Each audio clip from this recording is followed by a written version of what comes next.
रंगों की उड़ान। मकर संक्रांति का दिन था। गांव में खुशी की लहर दौड़ रही थी। बच्चे रंग बिरंगे पतंग उड़ा रहे थे। महिलाएं घरों में गुड़ और तिल के लड्डू बना रही थी और पुरुष खेतों में फसल की कटाई कर रहे थे। गांव के किनारे रहने वाले रामू की झोपड़ी में मायूसी छाई हुई थी।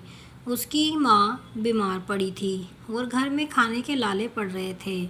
रामू ने पतंग उड़ाने वाले बच्चों को देखकर मन ही मन रोने को किया। वह भी पतंग उड़ाना चाहता था, लेकिन उसके पास तो पतंग खरीदने के भी पैसे नहीं थे।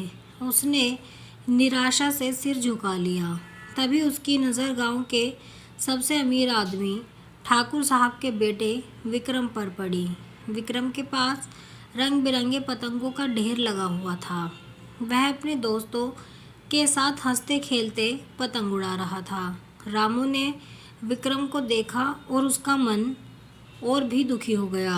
उसने सोचा कि वह कभी भी इतने सारे पतंग नहीं खरीद पाएगा।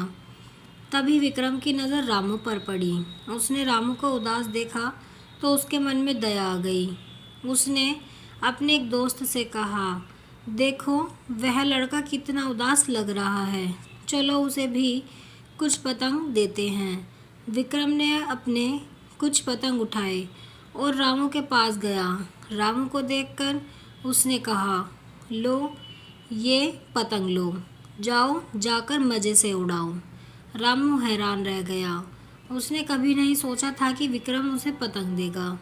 उसने आंखों में आंसू भरकर पतंग ली और धन्यवाद कहा। उस दिन रामू ने बहुत मज़े से पतंग उड़ाई। उसने कभी नहीं सोचा था कि उसके पास भी इतनी सारी रंग बिरंगी पतंग होंगी। वह खुशी से झूम उठा। उस दिन रामू ने सीखा कि दुखों से घिरे रहने से कुछ नहीं होता। संकट के समय में भी आशा नहीं छोड़नी चाहिए, क्योंकि जब हम दूसरों की मदद करते हैं तो खुशी अपने आप ही हमारे पास आ जाती है। इस कहानी में बताया गया है कि कैसे एक गरीब लड़के की मदद करके एक अमीर लड़के ने उसकी ज़िंदगी में खुशियाँ भर दी। इस कहानी से हमें सीख मिलती है कि हमेशा दूसरों की मदद करनी चाहिए और संकट के समय में भी आशा नहीं छोड़नी चाहिए, क्योंकि जब हम दूसरों की मदद करते हैं तो खुशी अपने आप ही हमारे पास आ जाती है। दूसरों की खुशी में ही हमारी खुशी छिपी है।